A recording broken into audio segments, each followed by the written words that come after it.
नमस्कार दोस्तों, तेजस एकेडमी में आपका स्वागत है। मैटर शुरू करेंगे 3 सेकंड में।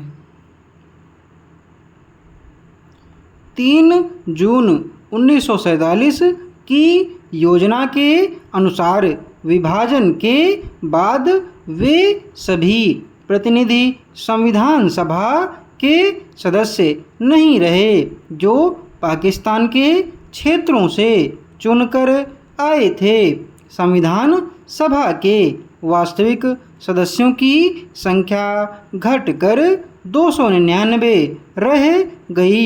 इनमें से 26 नवंबर 1949 को कुल 284 सदस्य उपस्थित थे। इन्होंने ही अंतिम रूप से पारित संविधान पर अपने हस्ताक्षर किए।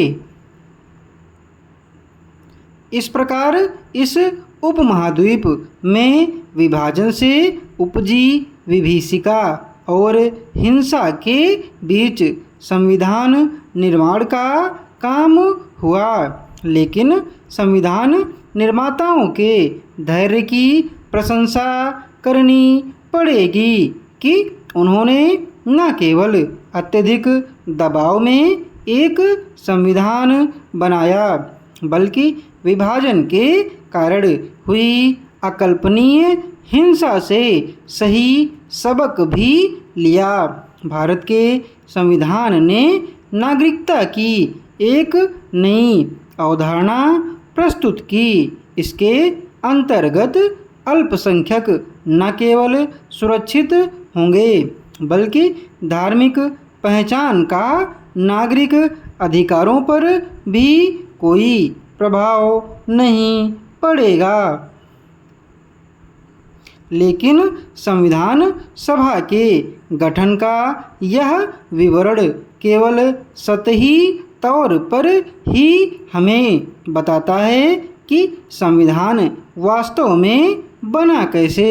यद्यपि हमारी संविधान सभा के सदस्य सार्वभौमिक वयस्क मताधिकार के आधार पर नहीं चुने गए थे, पर उसे ज़्यादा से ज़्यादा प्रतिनिधिपरक बनाने का गंभीर प्रयास किया गया।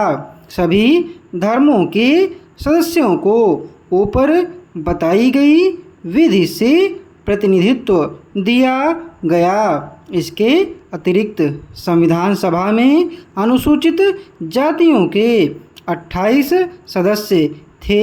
जहां तक राजनीतिक दलों का सवाल है, विभाजन के बाद संविधान सभा में कांग्रेस का वर्चस्व था और उसे 82% सीटें प्राप्त थीं।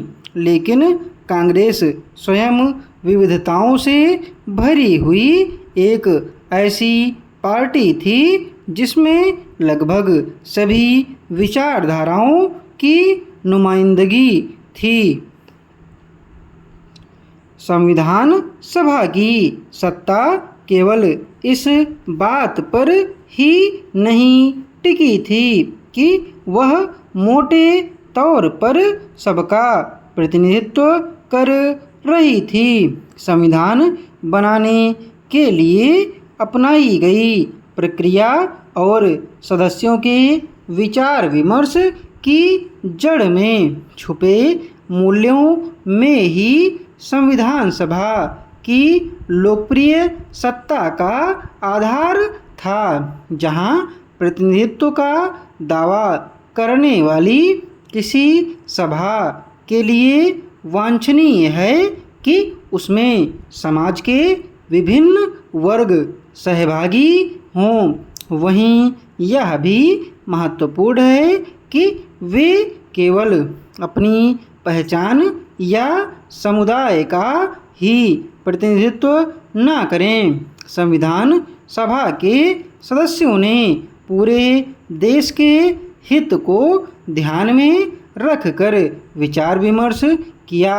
सदस्यों में प्रायः मतभेद हो जाते थे, लेकिन सदस्यों द्वारा अपने हितों को आधार बनाकर शायद ही कोई मतभेद हुआ हो। डिक्टेशन की PDF आपको टेलीग्राम पर मिल जाएगी। टेलीग्राम चैनल का लिंक डिस्क्रिप्शन बॉक्स में दिया हुआ है।